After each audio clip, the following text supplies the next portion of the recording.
বাহিরের আজকে temperature 51 degree Celsius. সেটা ছিল দুপুর 12:30টার দিকে, আর এখন বিকাল হয়ে গেছে, তো এখন একটু টেম্পারেচার কম আছে। তো এসে মিস্টার প্রেগনেন্ট, মিসেস প্রেগনেন্ট, কী খবর? গরমে তুমি কেমন অনুভূত হচ্ছ? গরমে তোমার অনুভূতি কি বলো?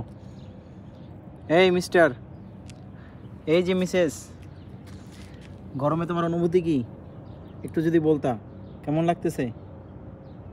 তুমি যদি প্রত্যেকদিন হাঁ করে শ্বাস করো, আজকে হাঁ করে শ্বাস করছো না কেন? কি একদম দুর্বল হয়ে গেছো?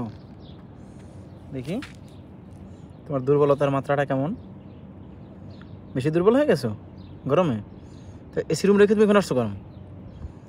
এসি রুম রেখে এখানে আসছো কেন? দোষকার বল, দোষকার। কিছু বলা যাবে না, ওরা এখানে এসেছি তো শুয়ে আসো।